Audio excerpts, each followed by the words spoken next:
Hey everyone, I hope you're doing well and staying safe during this time. If you're new here, welcome to the channel. Like I said, thank you so much for checking me out. If you haven't done so, please make sure to hit that subscribe button just right below the video. Cool, thank you so much. I really do appreciate it. And if you're returning, welcome back. Thanks again for your support. I truly do appreciate having you here.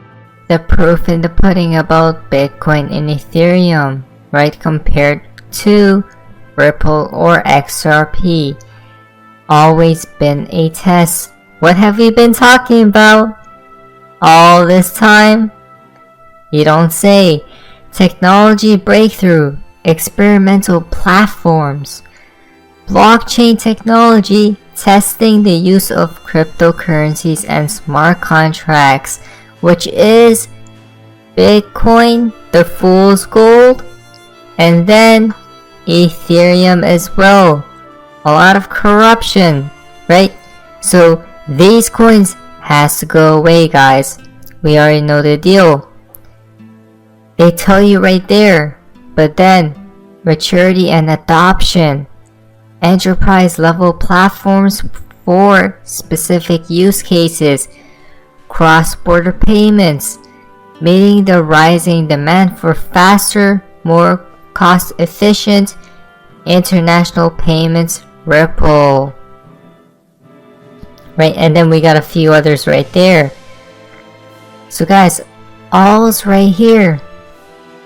I mean, this is just insanity to think about, because we have been talking about how Bitcoin isn't the one.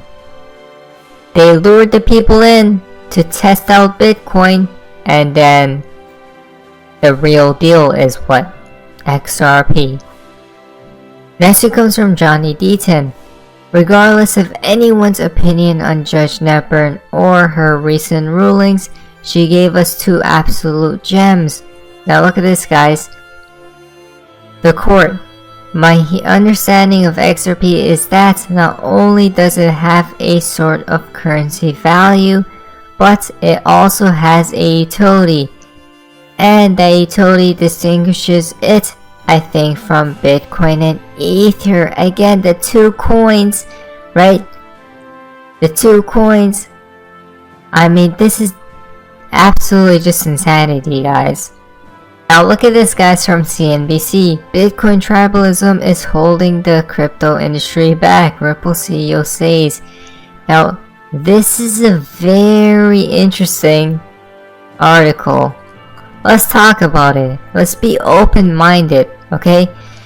If you go down here, as you see from Brad Carlinghouse, tribalism around Bitcoin and other cryptocurrencies is holding back the entire $2 trillion market, according to the boss of blockchain firm Ripple. Now, before we even talk about that article, look at all the Bitcoin Maxi's comments right here, guys, right? Their replies, I mean, pretty insane to me. They don't know what's upcoming. I own Bitcoin, I own Ether, I own some others. I am an absolute believer that this industry is going to continue to thrive only with utility coins, in my humble opinion, guys, right?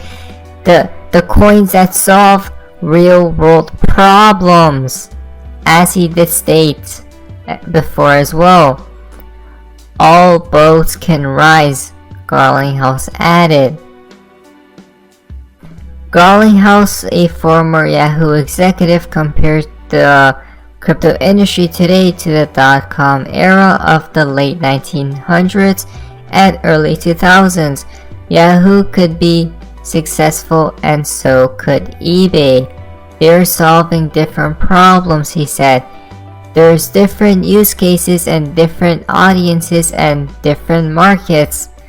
I think a lot of those parallels exist today. Now remember what you talked about, solving different problems, right? What is Bitcoin solving? What is Ethereum solving? Nothing. They're both outdated, guys.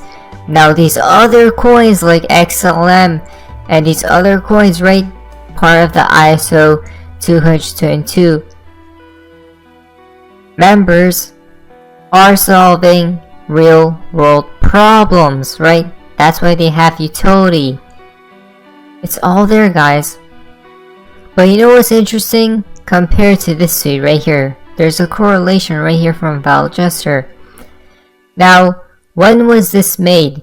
Ripple CEO cautions public companies against holding Bitcoin. 2020 9/11 or 11/09. We go back here, you guys can check it out. The executive says that public companies that choose to hold the world's largest cryptocurrency may want to pay attention to climate change related regulations. Right there, guys. They warn you, but at the same time, it's very interesting how they play both sides. Oldie but a goldie that is coming to fruition, and then sounds like Brad knew what was coming down the line, right? I have said publicly before that 99% of crypto probably goes to zero. Following on from this, Garlinghouse explained that the remaining 1% of projects which are focused on solving real-world problems, right, for customers at scale will thrive. November 6, 2019. Again, both warnings. 9/11. Here it is, guys. Here it is. Listen to this very carefully, okay? Listen to this absolutely with your ears open. ValJester tweeted this out literally in 2020, and we talked about this when he did tweet it out. And that's what I was talking about. It's funny how they play both sides. I'm long on Bitcoin, quote unquote. You have heard VIP say this, right? Especially from Ripple. They say it occasionally, which might confuse people.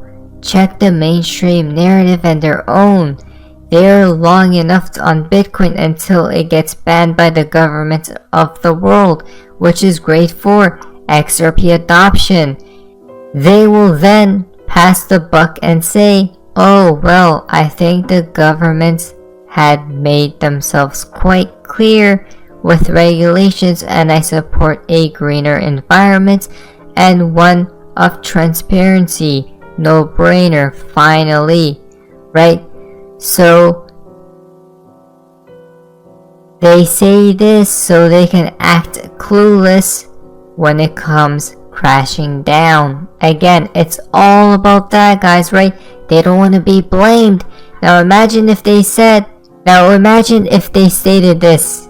If they bashed Bitcoin 24/7 and then Bitcoin crashed down heavily, right? People will know that these people were in the know, basically.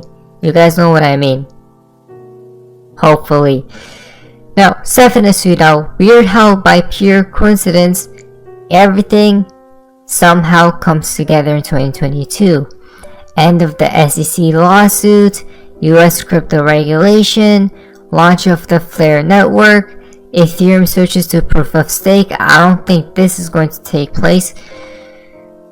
Biggest inflation in decades, digital yuan and ruble incoming, and then ISO 222, right? All these things are coming in 2022, or most of it, shall we say. Now, let's quickly talk about the SEC, what's happening over there with the case. So basically, we have a huge thread. You guys can go ahead and check out. I will have the link down in the description below. But if we go down here, bottom line, we'll know more on Friday. Jimmy's thread is 100% on point. Previously, I was asked for the best and worst case scenario. I said the best case September. I said the best case September and worst case late December. Interesting, isn't it, guys?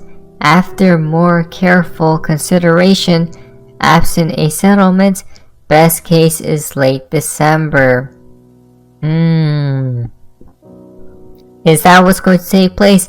So we have been hearing all the way from August to towards end of this year, right? Look at this. May September shine like gold on December. If we go all the way down here, what do we see? Goldman Sachs.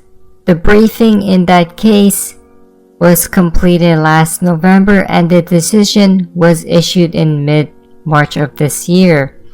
The point is, this is a complicated case and it will continue to take time, more time than we want. And, right? So at the end of the day, well, this case, it's already been going on since late 2020, right? December of 2020. How many more months will we have to wait to see the conclusion, to see the resolution of this case? Now, in my humble opinion, it won't take that long. But first, we have to see USDT fall to its grave, guys. I tweeted about this. We'll probably talk about it more tomorrow. Now, look at this from Rob XRP. SEC vs Ripple lawsuit. The Hinman emails are extremely damaging to the SEC. They would rather end the lawsuits by any means rather than give them up. It would seem that a plan to quickly resolve the lawsuit has been agreed to, right? So that's my understanding, guys. Like, they don't want to keep this ongoing forever, right? For this whole year, would that make sense? Do you guys know what's worse? If they keep this case ongoing, the XRP community is going to find more corruption, right? The SEC is going to get more exposed throughout these upcoming months, guys. So it's a lose-lose situation for the SEC, but a win-win situation for us, the XRP community. What's more damaging? The Hinman emails or them trying to win this lawsuit? At the end of the day, there will probably be a settlement, right? Now, Dark Defender tweet out.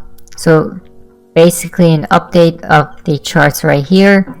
I'm your guy. I will keep you posted. I'm your advocate. I'll be back on a daily basis, usually multiple times per day, with these videos to keep you updated with everything going on. So I hope you enjoyed the video. If you haven't done so, make sure to hit that subscribe button. Feel free to share any of my videos with your friends, family, social media, or anybody who may care to listen.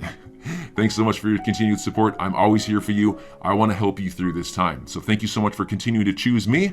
Enjoy your day, stay safe, and I'll catch you again probably in a couple hours. Thanks, everybody. See you later.